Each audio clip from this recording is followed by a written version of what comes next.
On a chilling morning in 1601, Robert Devereux mounted the scaffold clad in black velvet, awaiting the fall of the axe within the private walls of the Tower of London. This execution was not reserved for a foreign invader, but for the man who was once the Queen's most cherished favorite, a man who had gambled his life on a rebellion destined to fail. It was the catastrophic collapse of the brightest, yet most painfully extinguished star of the Tudor dynasty. Before the axe fell, he had been the kingdom's most arrogant figure, the only one who dared to sulk at the Queen and treat the royal chambers with the casual familiarity of his own kitchen. With noble blood in his veins, and the London crowds roaring his name like a god, Robert believed himself untouchable, an uncrowned king.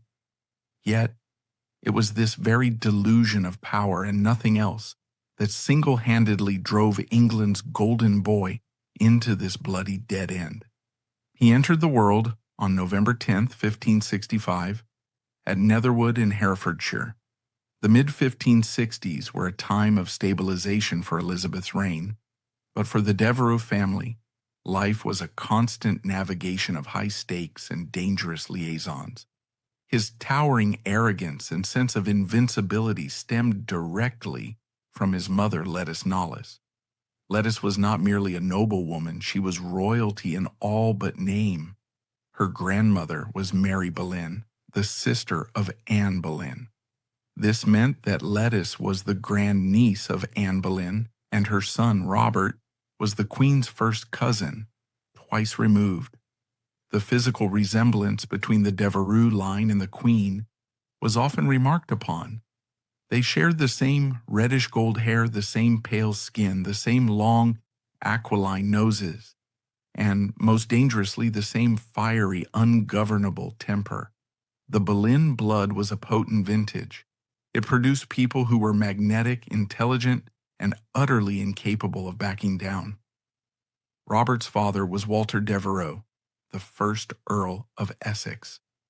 Walter was a man of the old school, a warrior, a crusader, a man who believed that nobility was defined by martial prowess. He was the antelope of the heraldic crest, strong and steadfast. But he was also a man consumed by the impossible task of taming Ireland. When Robert was just a boy, his father was absent, fighting in the bogs and forests of Ulster. The young Robert was raised in a household dominated by his mother, Lettice. She was one of the most beautiful women of the age and arguably the most ambitious. She was dubbed the She-Wolf, a label often whispered by the Queen herself.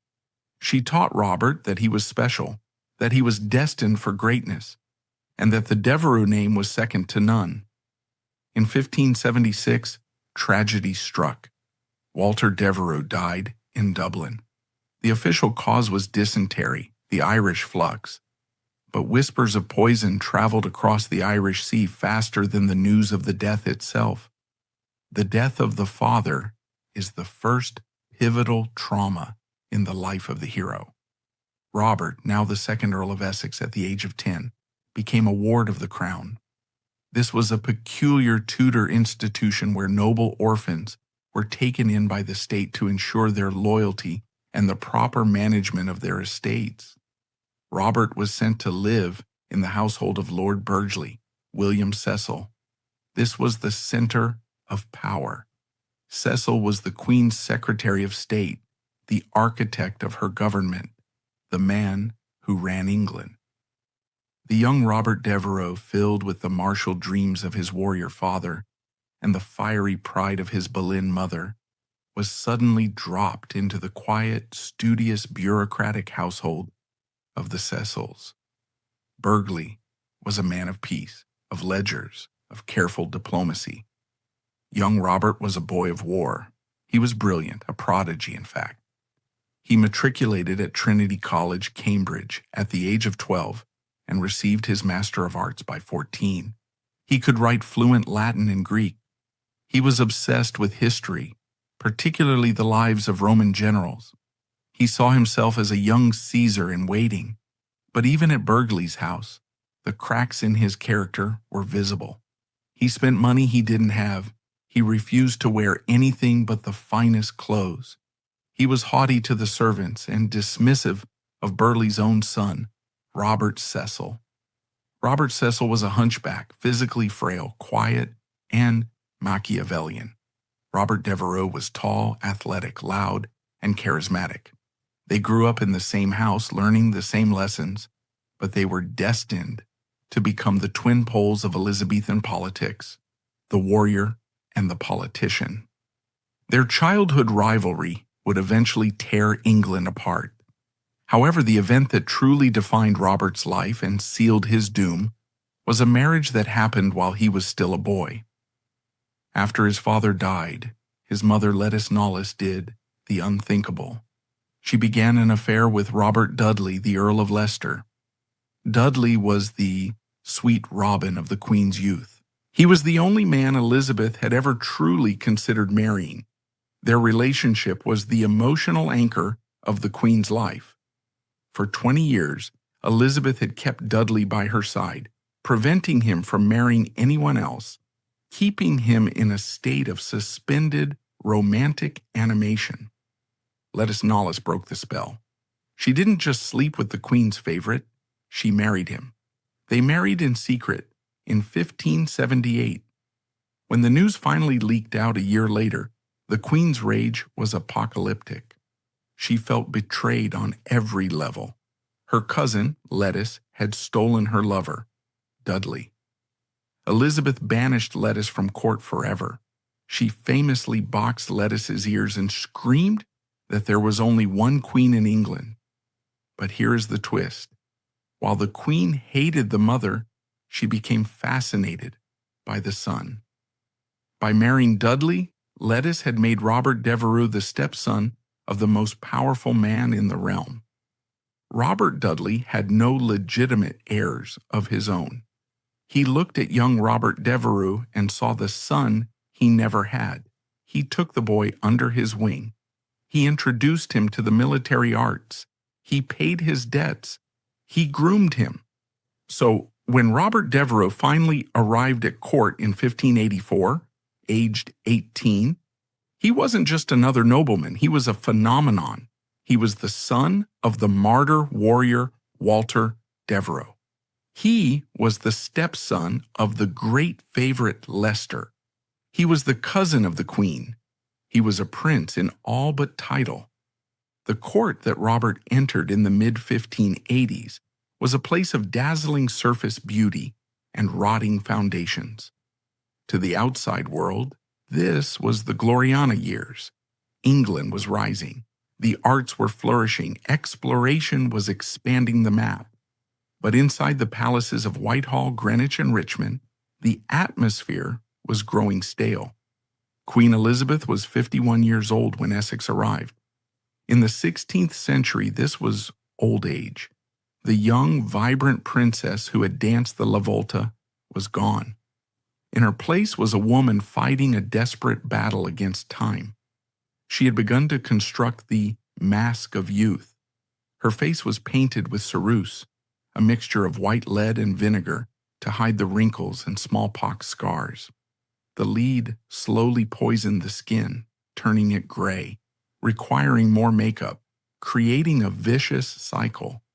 Her teeth were black and rotting from her addiction to sugar, leading her to stuff rags in her mouth to pad out her sunken cheeks.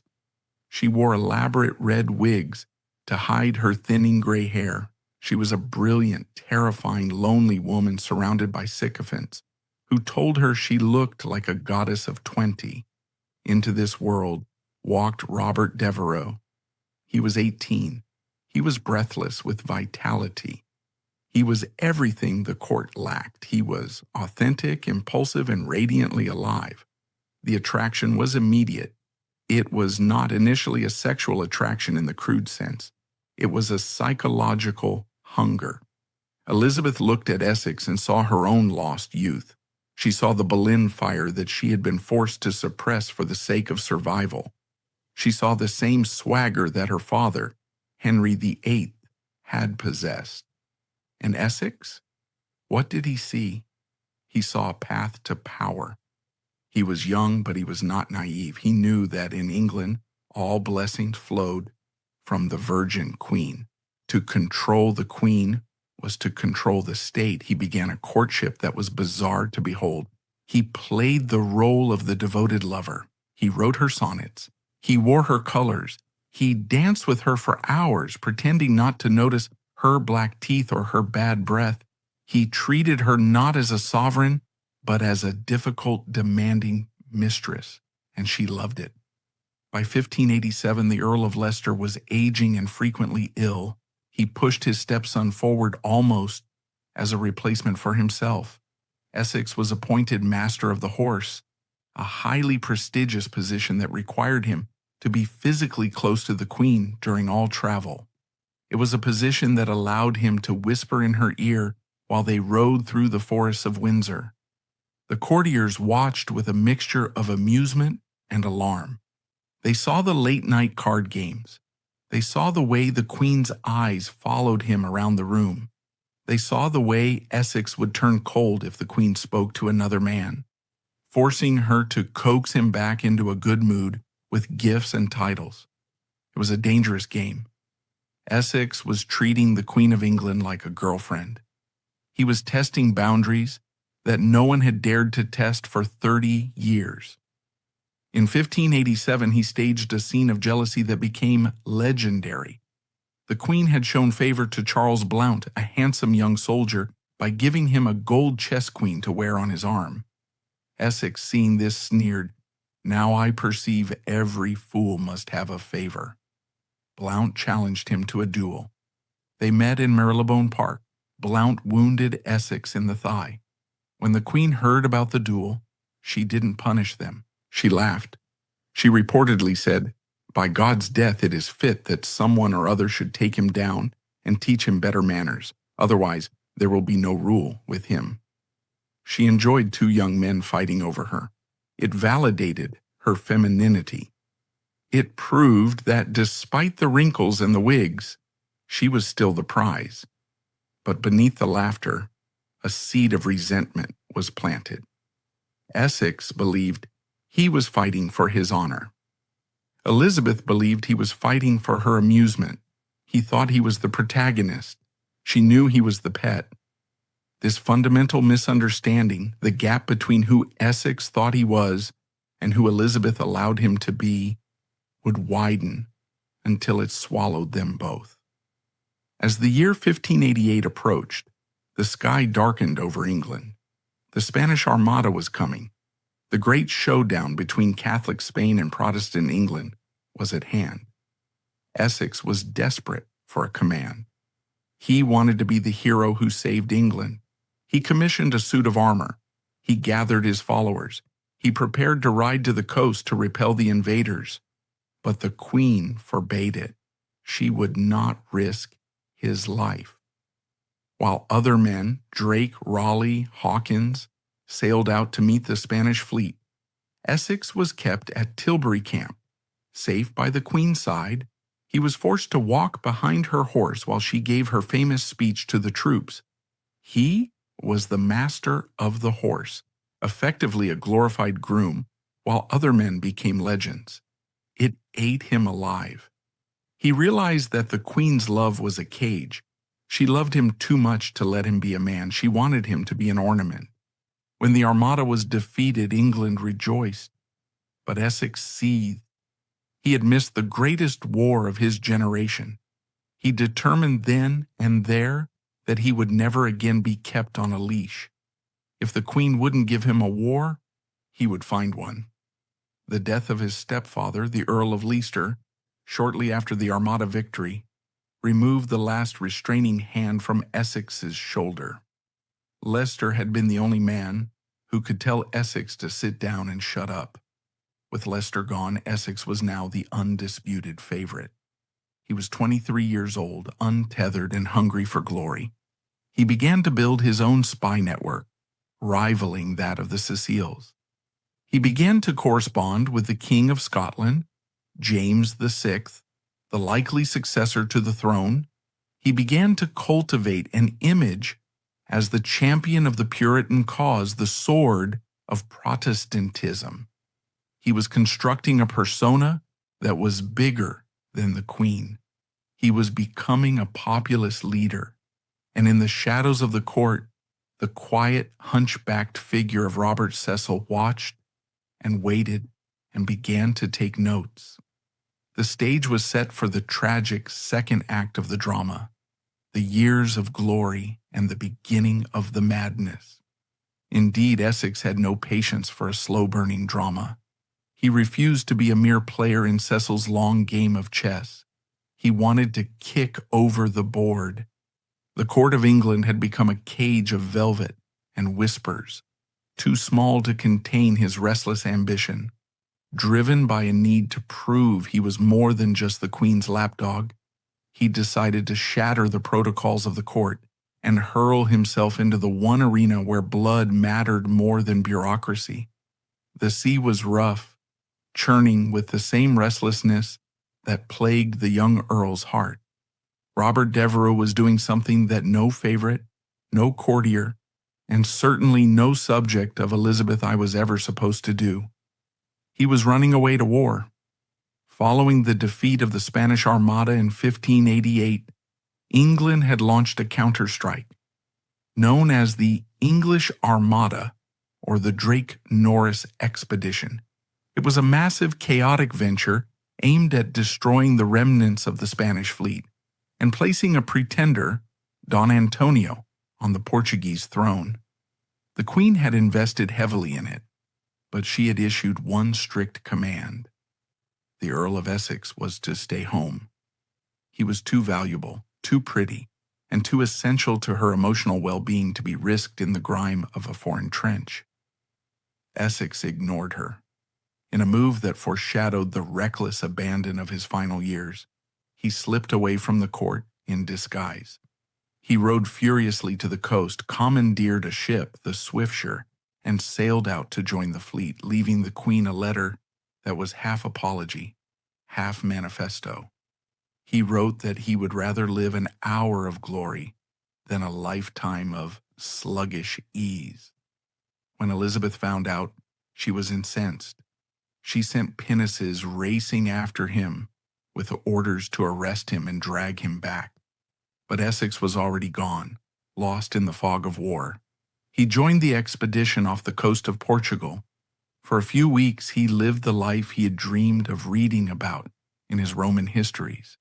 He was the first man ashore at Peniche, wading through the surf with a pike in his hand, the water crashing around his waist, leading his men up the beach into Spanish fire. At Lisbon, he thrust his pike into the wooden gates of the city and challenged the Spanish commander to single combat. It was glorious. It was chivalric. It was also utterly useless. The expedition was a strategic failure. Thousands of English soldiers died of disease and starvation. The Spanish held Lisbon, but for Essex, the reality of the failure didn't matter. The image was what counted. He returned to England not as a naughty boy who had disobeyed his mother, but as a war hero who had thrust his pike into the enemy's gate. The Queen predictably forgave him. She was angry, yes, but her relief at seeing him alive overwhelmed her discipline. She scolded him, then embraced him. This pattern, transgression followed by emotional blackmail followed by forgiveness, was now the established rhythm of their relationship. Essex learned the wrong lesson. He learned that he was untouchable. If the escape to Portugal was a professional betrayal, what happened next was a personal one. By 1590, Essex was the undisputed son around which the court revolved. But a man of 25 needs more than the platonic affection of a woman pushing 60. Essex had needs. He had debts. And he had an eye for a specific kind of woman. He fell in love with Frances Walsingham. Frances was a woman of tragic pedigree. She was the daughter of Francis Walsingham, the Queen's legendary spymaster, the man who had caught Mary, Queen of Scots. She was also the widow of Sir Philip Sidney, the poet-soldier who was the beau ideal of the Elizabethan age. By marrying her, Essex was symbolically stepping into Sidney's shoes, claiming the mantle of the ultimate Protestant knight. But there was a problem. The Queen hated her favorites marrying. To marry was to declare that the Queen was not enough. It was to admit that the Virgin Queen was an old woman who could not provide a family or sexual fulfillment. It shattered the illusion of the courtly romance. Essex knew this. So he married Frances in secret. For months they hid the union. Frances lived in the shadows, terrified of the royal wrath. But in the Tudor court, secrets had a shelf life of days, not months. When Frances became visibly pregnant, the truth came out. Elizabeth's rage was nuclear. This wasn't just disobedience, it was infidelity. She felt made a fool of. She screamed that there was no such thing as a secret sin. She banished Frances from court, refusing to lay eyes on the she-wolf who had stolen her robin. For weeks, Essex was in the wilderness, but he played his cards with a cold, manipulative precision. He knew the Queen needed him. He knew she was bored by the gray men in suits, the Cecils who ran the government. She needed his color, his noise, his drama. He wrote her letters of abject misery. He described his solitude and his sorrow. Eventually the Queen cracked. She allowed him back. But she never forgave Frances. For the rest of Essex's life, his wife was a ghost, kept in the country, hidden away like a shameful secret, while Essex played the bachelor at court, dancing with the Queen, as if he had no ring on his finger. It was a toxic compromise. It taught Essex that he could have his cake and eat it too, provided he was willing to emotionally manipulate an old woman. With his domestic life settled in the shadows, Essex turned his eyes to the real prize: power. The death of Francis Walsingham in 1590 had left the position of principal secretary vacant. This was the most powerful job in the government, the gatekeeper to the Queen, the handler of intelligence. Essex wanted the job for his friend, William Davison. The Cecils wanted it for Robert Cecil. It was here that the great rivalry truly began. Robert Cecil was everything Essex was not. Small, hunched, he suffered from scoliosis, and physically weak, he was often mocked by Essex, who called him Robert the Devil or the Crookback. But Cecil possessed a mind like a diamond, hard, sharp, and unbreakable. While Essex was dancing, Cecil was reading dossiers. While Essex was hunting stags, Cecil was hunting traitors. Essex decided that if he couldn't beat the Cecils with bureaucracy, he would beat them with intelligence. He would become the Queen's spy master.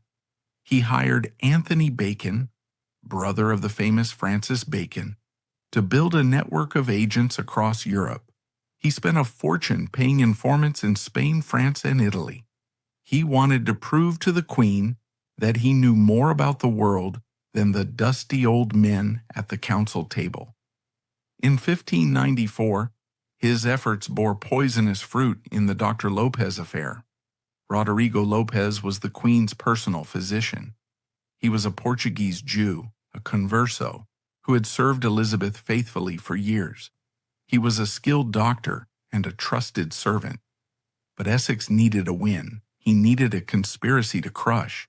His agents intercepted letters that seemed to suggest Lopez was in contact with the Spanish court. Essex jumped on it. He interrogated Lopez himself. He accused the doctor of plotting to poison the Queen. The Queen was skeptical.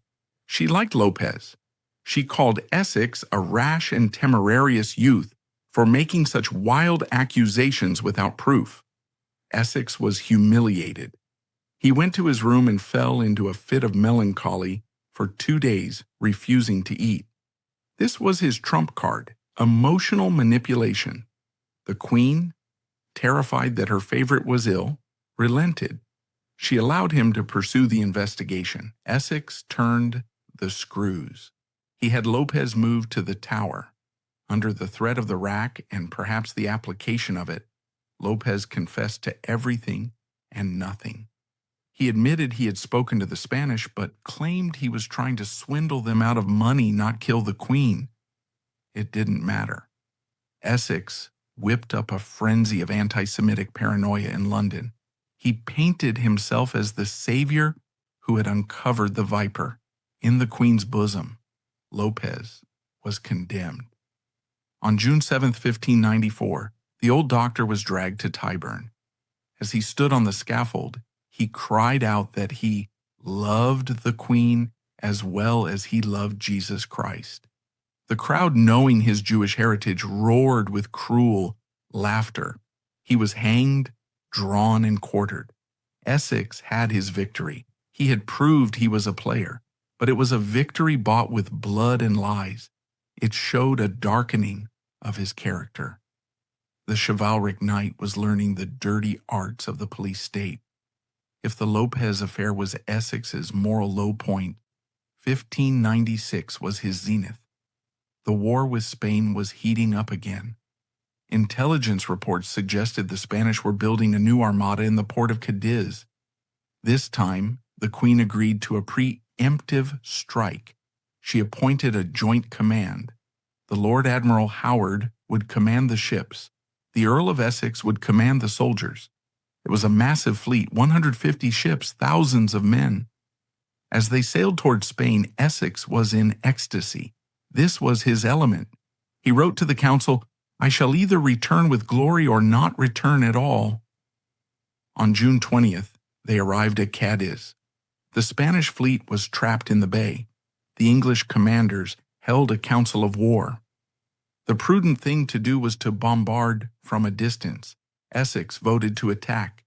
He threw his hat into the sea in a gesture of pure joy when the order was given to advance. The battle was a massacre. The English ships smashed into the Spanish galleons.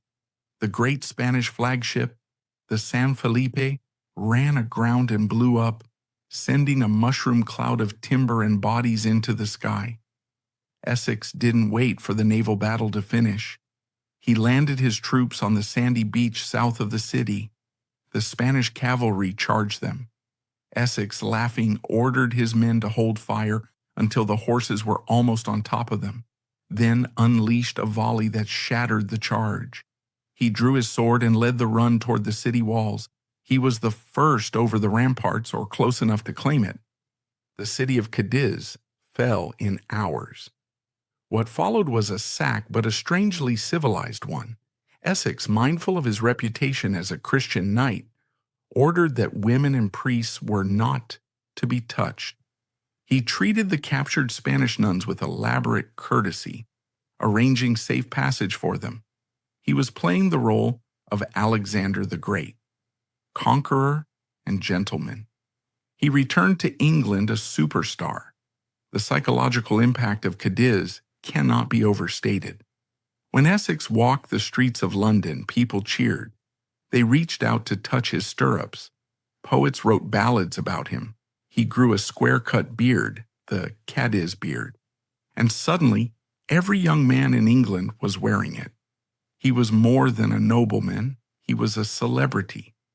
But at court, the temperature dropped. While Essex had been away playing hero, Robert Cecil had been appointed principal secretary. The job Essex had wanted for his friend was now in the hands of his enemy. And the Queen? She was happy about the victory, but she was furious about the loot. Essex had allowed the soldiers to plunder the city, but he had failed to secure the Spanish treasure ships for the crown. The expedition had cost her a fortune, and she saw very little return on investment. When Essex burst into her presence, glowing with pride, she asked him, "Where is my money?" It was a cold shower. Essex argued that the glory of England was worth more than gold. Elizabeth, who had to pay for the gunpowder and the beef, disagreed. Hubris is a subtle poison. After Cadiz, Essex believed he was infallible. He convinced the Queen to authorize another massive expedition in 1597, the Islands Voyage. The goal was to intercept the Spanish treasure fleet in the Azores. It was a fiasco from start to finish. The weather was atrocious. The fleet was scattered by storms. Essex, a brilliant leader of men on land, was a mediocre admiral at best. He lacked the seamanship of a Drake or the navigational genius of a Raleigh. Speaking of Raleigh, the tension between the two men exploded during this voyage. At the island of Fayal, Essex was delayed. Raleigh, arriving first, waited for his commander. When the Spanish opened fire, Raleigh lost patience and attacked without Essex. He captured the town brilliantly. When Essex arrived and saw the English flag already flying, Raleigh's flag, he went berserk. He felt upstaged. His sycophants whispered that Raleigh had done it to humiliate him. Essex actually threatened to court-martial and execute Raleigh for insubordination. It took Lord Thomas Howard to physically step between them and calm Essex down. They missed the treasure fleet. It slipped past them in the fog, carrying millions of ducats to Spain. Essex returned to England empty-handed, seasick, and angry.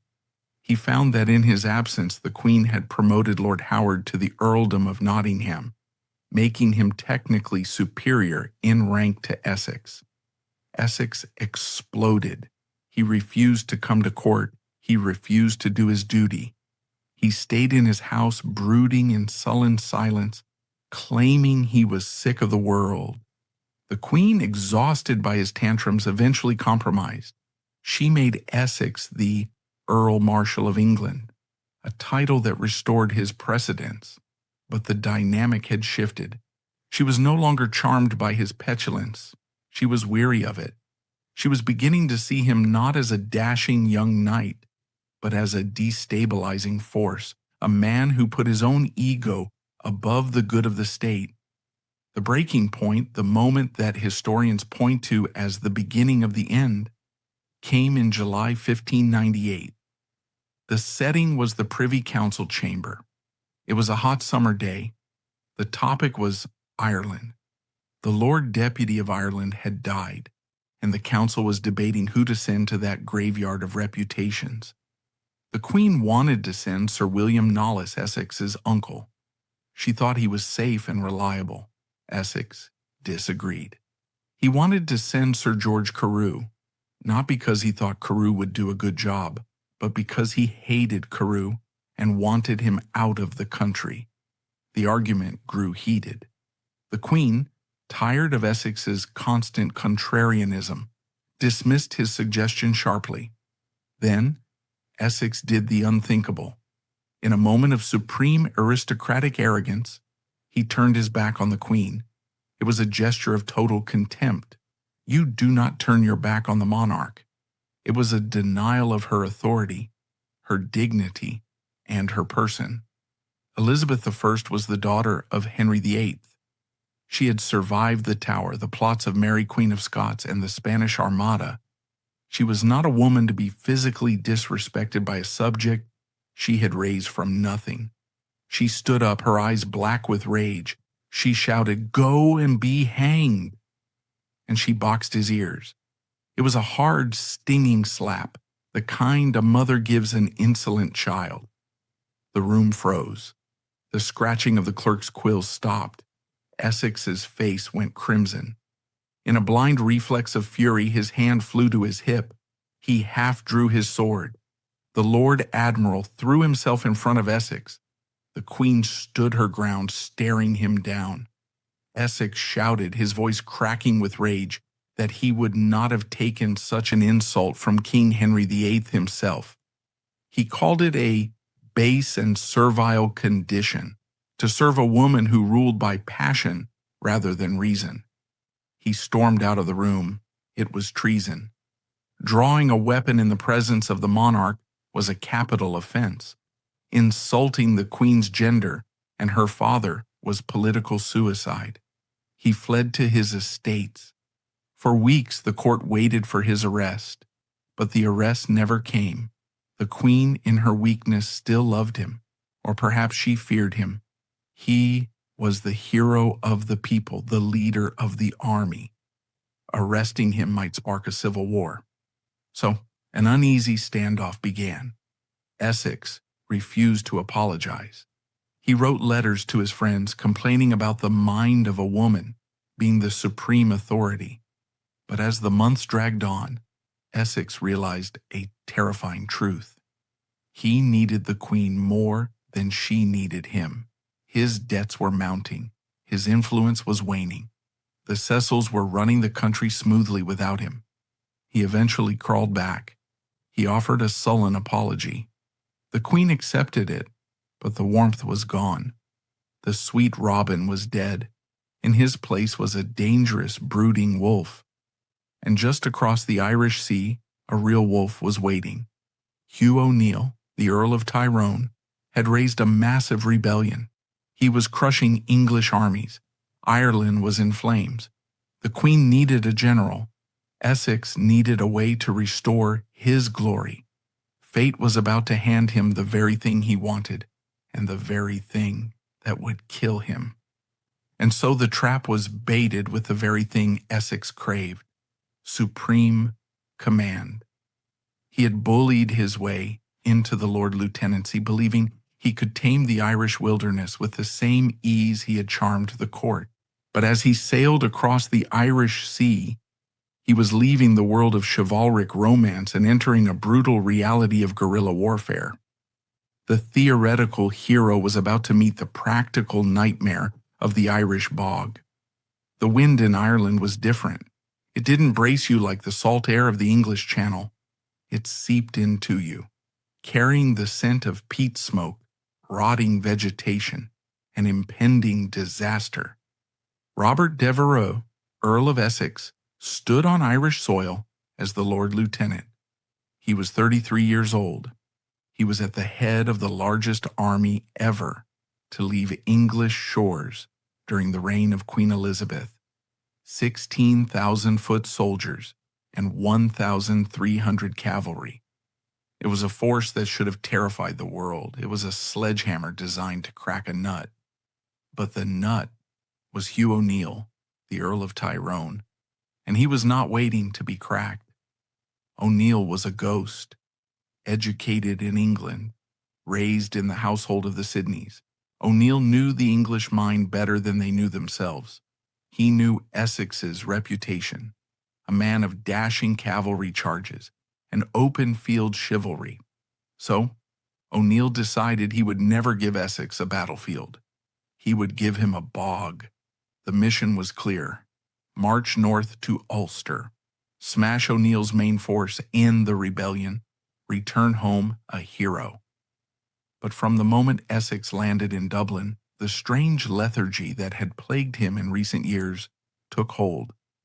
Instead of marching north to the heart of the rebellion, he listened to the local Irish council, men who were terrified, self-interested, and corrupt. They advised him that the northern army was too strong, the cattle too scarce, the grass not yet grown for the horses. They told him to go south first, to secure Leinster and Munster. It was a trap, and Essex walked right into it. He spent the spring and summer of 1599 marching his magnificent army in circles through the southern counties. It was a nightmare campaign. The Irish rebels didn't fight. They picked. They ambushed supply lines. They sniped from the tree lines. They lured English heavy cavalry into plashed forests, woods where the branches were woven together to create impassable barriers, and then slaughtered them. Disease did the rest. Dysentery, the country sickness, swept through the camp. Men died by the hundreds, vomiting their lives away in the mud. The English soldiers, unpaid and ill-fed, began to desert, and Essex, he was unraveling. He wrote letters home that were manic in their despair. "I am defeated in my heart," he wrote to the Queen.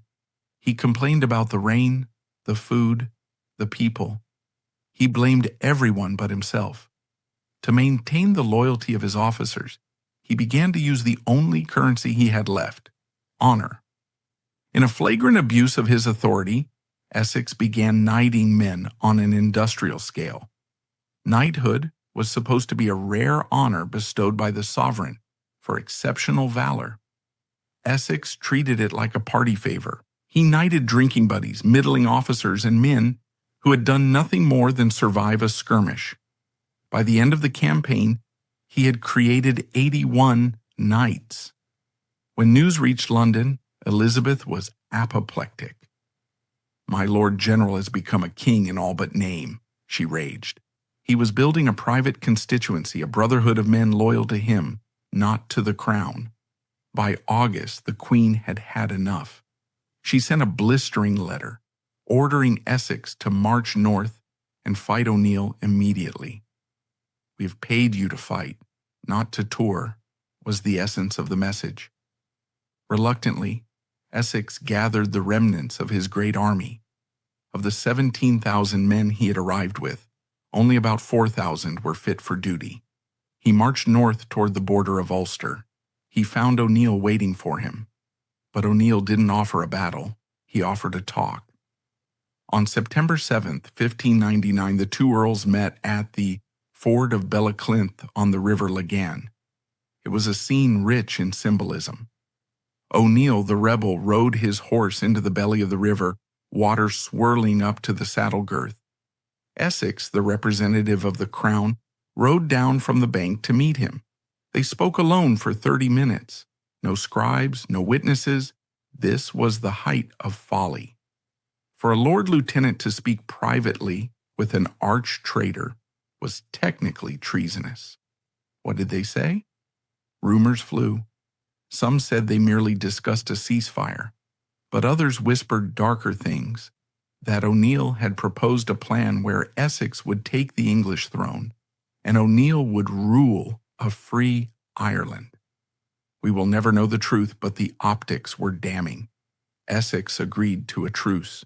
A truce. After spending a fortune of the Queen's money and losing thousands of men, he had simply agreed to stop fighting until the spring.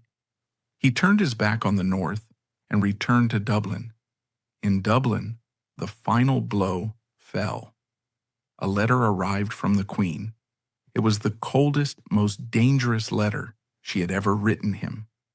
She dissected his failures with forensic precision. She mocked his progress through the South. She questioned his sanity.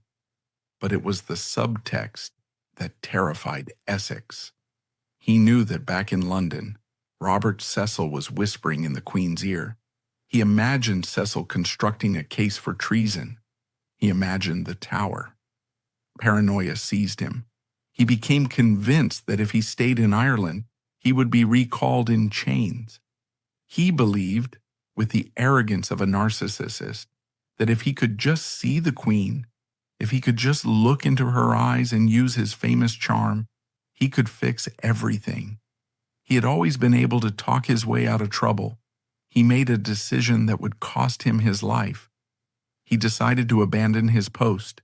He threw his command to a subordinate. He took a select group of his new knights and boarded a ship for England. He was deserting the army in the field during a time of war. He landed in Wales and began to ride. It was a race against time. He had to reach the Queen before her spies told her he was coming. He had to surprise her. He rode like a madman. He rode through the mud of the Welsh borders, changing horses, barely sleeping. He rode through the Midlands, his small troop thundering through startled villages. On the morning of September 28, 1599, he reached the ferry at Lambeth, crossed the Thames, and galloped toward Nonsuch Palace in Surrey, where the court was residing. He arrived at 10 a.m. He was covered in mud. His boots were caked with filth. He smelled of horse sweat, stale fear, and exhaustion. At the palace gates, the guards tried to stop him. "My lord, you cannot." He pushed past them. He ran through the great hall. He ran through the presence chamber, where courtiers gasped to see the Lord Lieutenant of Ireland running like a fugitive. He ran through the privy chamber, and then he did the forbidden thing. He burst through the door of the Queen's bedchamber. To understand the horror of this moment, one must understand the cult of Elizabeth. The Queen was 66 years old. For decades, she had maintained a strict visual tyranny. No man saw her until she was ready. Being ready meant the complete construction of the icon. It meant the red wig was pinned and the porcelain mask was applied. But in this moment, the mask was absent. When Essex burst through the door, he saw Elizabeth Tudor, the woman. He saw the reality. She was standing in her dressing gown. Her gray hair hung in thin wisps around her shoulders. Her wig was on the stand. Her face was pale, lined, and sunken. She was vulnerable. She was old. Essex stopped. He fell to his knees. He grabbed her hands and began to kiss them, babbling about his love, his enemies, his need to see her. Elizabeth stood frozen. The shock was absolute. Her privacy, her carefully constructed mystery, had been violated by this mud-spattered man. But Elizabeth was a master politician. She didn't scream. She didn't call the guards. She realized that Essex was in a manic state and potentially dangerous. He had men with him downstairs. She spoke to him calmly. She asked him about his journey. She allowed him to believe he was forgiven.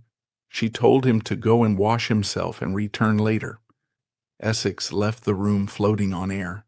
He went to the apartments prepared for him, washed the mud off, changed into his finest silks, and told his friends, "I have found a sweet calm at home after much storm abroad."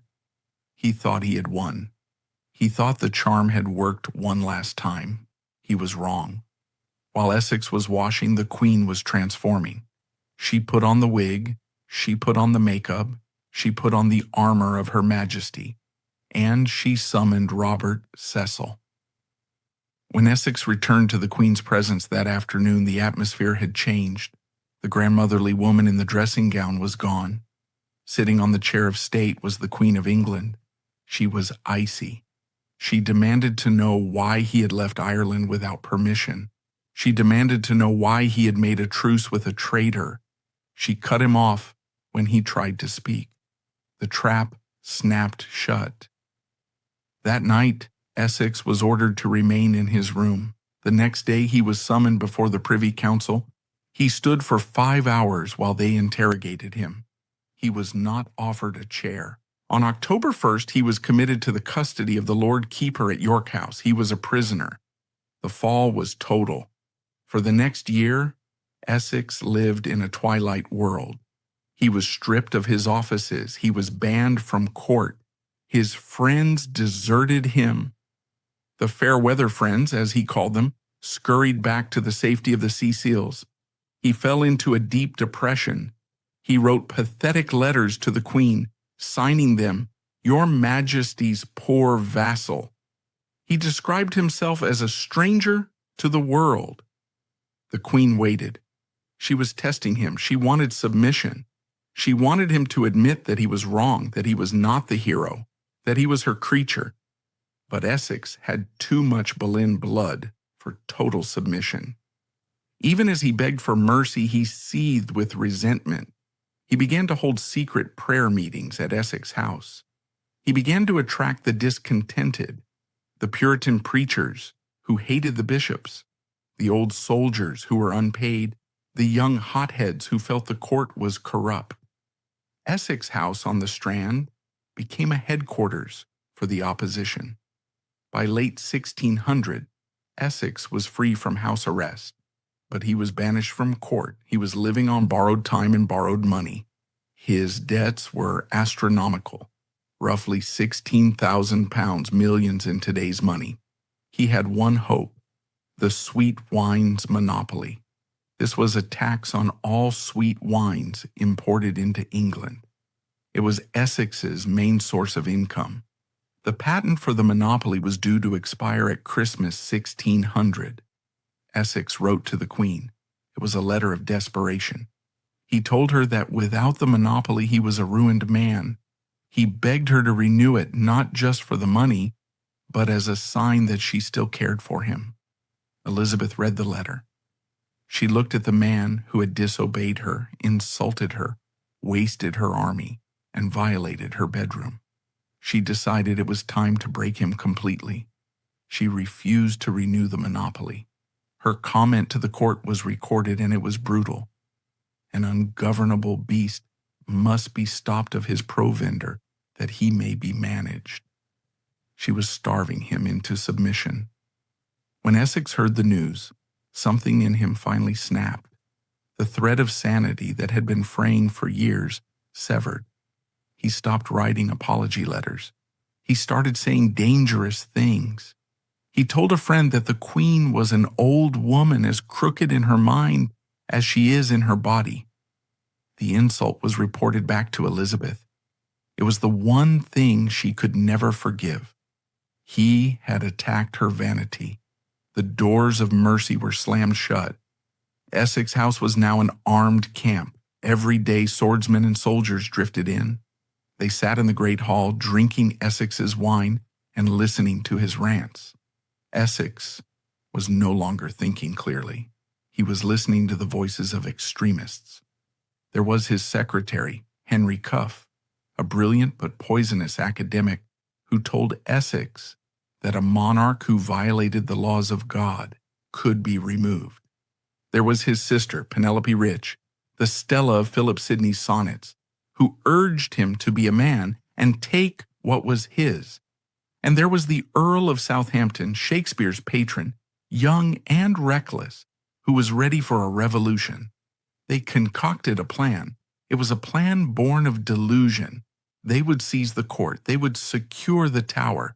They would march on Whitehall, force their way into the Queen's presence. Not to harm her, they claimed, but to rescue her. They would remove the evil counselors, Cecil and Raleigh, and ensure that the King of Scotland, James VI, was recognized as the heir.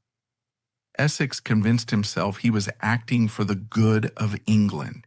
He wasn't a traitor, he was a liberator. But Robert Cecil knew everything. His spies were inside Essex House. He read their letters. He counted their swords. He watched the ungovernable beast preparing to bite. On Saturday, February 7th, 1601, a group of Essex's followers crossed the river to the Globe Theatre. They found the Lord Chamberlain's men, Shakespeare's company. They offered the actors 40 shillings, a large sum, to perform a specific play the next day. The play was Richard II. It was an old play, and the actors were reluctant. It told the story of a weak king who is deposed by a strong nobleman. It included a scene where the monarch is forced to give up the crown on stage. The actors argued it was too controversial. The Queen hated the play. She had once said, "I am Richard II. Know ye not that?" But the money was good. The actors agreed. As the sun set on February 7th, the conspirators returned to Essex House. The play was set. The swords were sharpened. The sweet Robin was about to commit high treason. The sun rose on a London that was holding its breath. The air was crisp, the streets quiet with the Sabbath calm. But inside the walls of Essex House, the atmosphere was electric, with the chaotic energy of a desperate gamble. About 200 men had gathered in the courtyard. It was a motley collection of the disaffected, bankrupt knights, Puritan zealots, old soldiers from the Irish wars, and young aristocrats drunk on the romance of revolution. They wore no armor. There hadn't been time, but they were armed with rapiers, daggers, and pistols. At 10 a.m., a knocking at the great gate shattered the tension. It was not the army. It was a delegation from the Queen. 4 of the most dignified men in England stood there: the Lord Keeper Egerton, the Earl of Worcester, Sir William Knollys, Essex's own uncle, and the Lord Chief Justice Popham. They had come to offer Essex a final chance. They commanded the gates be opened. Essex let them in, but he kept his wild mob of followers back. The 4 dignitaries walked into the courtyard, their long velvet robes sweeping the stones, surrounded by men shouting, "Kill them! Kill them! Cast the Great Seal out the window!"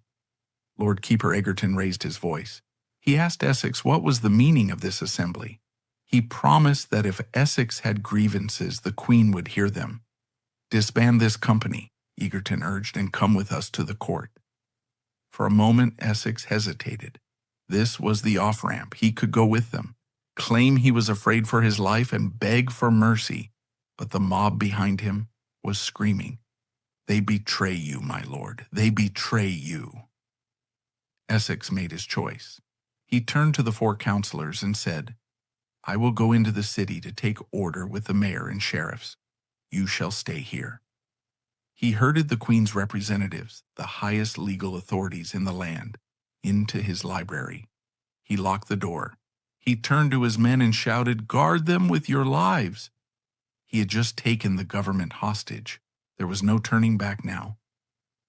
At 11 a.m., the gates of Essex House swung open. Essex rode out, flanked by the Earls of Southampton, Rutland, and Bedford. Behind them streamed 200 swordsmen. They turned left, heading toward the city of London. Essex's plan relied on one crucial assumption, that the people of London loved him. He believed that once they saw him, the apprentices, the shopkeepers, and the militia would rise up, grab their pikes, and join his crusade against the evil counselors. He rode up Fleet Street, shouting his battle cry, "For the Queen, for the Queen, a plot is laid for my life." He cried out that Lord Cobham and Walter Raleigh were planning to murder him. He shouted that the crown was being sold to the Spanish Infanta. But as he rode, a terrible thing happened. Nothing. The people came to their windows. They stood in the doorways of the taverns. They watched. They recognized him. They tipped their hats. Some even cheered, "God save your lordship," but nobody joined him. Not a single apprentice picked up a club. Not a single militiaman grabbed a pike. The citizens of London were practical people. They liked Essex. He was a celebrity, but they loved the Queen, and they feared the law. They looked at this sweating, shouting nobleman and saw not a savior, but a man having a breakdown. The silence of the streets was deafening. It was the sound of reality crashing into Essex's fantasy. He reached the house of Sheriff Smythe on Fenchurch Street. Smythe had promised to support him with 1,000 men. Essex burst into the house, exhausted, sweat pouring down his face. "Where are your men?" he demanded. Smythe, seeing that Essex was alone and the city was quiet, panicked. He stammered an excuse, said he had to go consult the mayor, and slipped out the back door. Essex waited and waited. While he sat in the sheriff's house wiping his brow, the government struck back. In Whitehall, the Queen was calm. When told of the rebellion, she reportedly said she would go out to face them herself, to see if any rebel of them all durst show their faces against me. She was not afraid. She ordered the heralds into the city. At 2 p.m., a herald rode into Cheapside. He blew his trumpet. He unrolled a scroll. He proclaimed Robert Devereux, Earl of Essex, a traitor.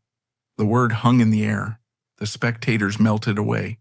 To be near a traitor was to risk death. Essex heard the proclamation. He left Sheriff Smythe's house, his face pale. He realized the game was up. "We must return to Essex House," he told his dwindling band. "We must hold the hostages." They tried to retrace their steps, but the way was blocked. At Ludgate, the Bishop of London had deployed a company of pikemen and musketmen. Essex charged them. It was a brief, desperate skirmish. Shots rang out. Sir Christopher Blount, Essex's stepfather, was shot in the cheek. A young page standing next to Essex was killed. Essex's hat was shot through. They couldn't break the line. Defeated, Essex turned and ran toward the river.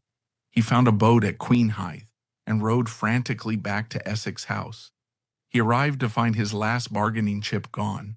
While he was away, a loyal servant, Sir Ferdinando Gorges, had released the hostages. Essex was trapped. He began to burn his papers. He burned a black bag containing letters from the King of Scotland. He He and his remaining followers, now only a handful, barricaded the doors. By 5 p.m., the Queen's artillery had arrived. The Lord Admiral Howard, the man who had sailed with Essex to Cadiz, now trained cannons on his front door. He gave Essex an ultimatum: surrender, or we blow the house down. Essex went to the roof. He looked out at the city that had rejected him. He looked at the river that had carried him to so many adventures. At 10 o'clock p.m., he surrendered. He handed over his sword. He was led out into the night, illuminated by the torches of his captors, and taken to the Tower of London. 10 days later, the Earl of Essex stood trial for high treason. Westminster Hall was packed. The peers of the realm sat on benches covered in red cloth. The Lord Treasurer Buckhurst presided. Essex was dressed in black. He looked tired, but his arrogance had returned. He treated the trial not as a legal proceeding, but as a debate he intended to win. The evidence was overwhelming. He had imprisoned the Lord Keeper. He had marched under arms. He had incited rebellion, but Essex fought back. He claimed he had no intent to harm the Queen, only to remove her evil counselors. He pointed a finger at Robert Cecil, accusing him of selling the country to Spain. Suddenly, a dramatic moment occurred. Robert Cecil, who had been listening from behind a curtain, stepped out. He fell to his knees before the court and demanded to be heard. He challenged Essex to name one witness, one proof, that he had ever plotted with Spain. Essex faltered. He had nothing. It was a rumor he had started, and now it evaporated in the light of the courtroom. Then came the cruelest cut. The prosecution brought out their star lawyer. It was Francis Bacon. Bacon was Essex's friend. Essex had patronized him, given him land, fought for his promotion. Bacon had been one of the intellectuals in Essex's circle, but Bacon was a survivor. Seeing the ship sinking, he had switched sides. Now he used his brilliance to destroy his former patron. He compared Essex to the Duke of Guise. He tore apart Essex's defense, arguing that to pin the sovereign is to kill the sovereign. He argued that no subject can force their way to the monarch with a sword without implying a threat to the monarch's life. Essex looked at Bacon with a mixture of disbelief and pity. "I call forth Mr. Bacon against Mr. Bacon," he said, reminding the court of letters Bacon had written supporting him. But it didn't matter. The verdict was a foregone conclusion. The peers voted one by one. Each stood up, placed a hand on his heart, and said, "Guilty, my lord, upon my honor."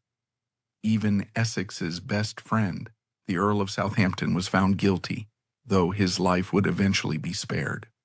When the death sentence was read, hanging, drawing, and quartering, Essex did not flinch. He said, "I think it fitting that my poor quarters, which have done Her Majesty true service in divers parts of the world, should be sacrificed and disposed of at Her Majesty's pleasure." He asked only one thing, that he be executed privately inside the tower, not hacked apart before the mob. In the days between the sentence and the execution, Essex's resolve crumbled. The Queen sent her own chaplain to him. The chaplain played on Essex's conscience. He told Essex that he was going to hell unless he confessed everything. He told him that his pride was a sin that was damning his soul. Essex broke. The martyr persona dissolved. He became a frightened man desperate for absolution. He called for the scribe. And then he did something unforgivable. He named names. He dictated a confession that implicated everyone. He named his associates in Scotland. He named his friends. Worst of all, he accused his own sister, Penelope Rich. "She must be looked to," he told the council, "for she hath a proud spirit." He claimed she had incited him to the rebellion. He threw his sister to the wolves to save his own soul. It was a pathetic end to a life based on the code of chivalry. In his final hours, the perfect knight betrayed the damsel. we return to where we began. February 25th, 1601, the three blows of the axe, the cannon firing. When Queen Elizabeth heard the cannon, she did not weep, at least not publicly. She went about her business. She danced. She played music. She showed the world that she was the daughter of Henry VIII, made of steel. But those close to her saw the truth. The light had gone out of her. Robert Devereux had been her youth. He had been the last link to the romantic, impossible world she had built. Without him, she was just a lonely old woman surrounded by bureaucrats. She stopped caring for her appearance. She stopped eating. She would sit for hours, staring at nothing. 2 years later, in March 1603, the Queen died. She died in her sleep, having refused to go to bed for days, standing on her feet until she collapsed, as if terrified that if she lay down she would never get up. With her death, the Tudor dynasty ended.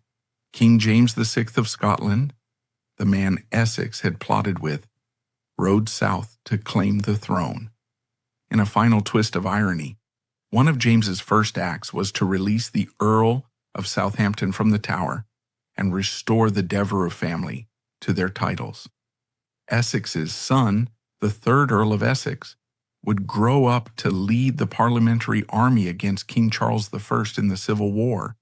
The father had failed to break the monarchy. The son would help destroy it.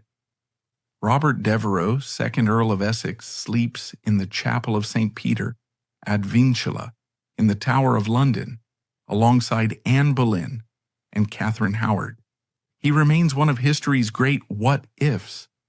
He was a man of immense talent, charisma, and courage. He had the world at his feet, but he lacked the one thing that Elizabeth and I possessed in abundance: self-control. He was the Icarus of the Elizabethan age.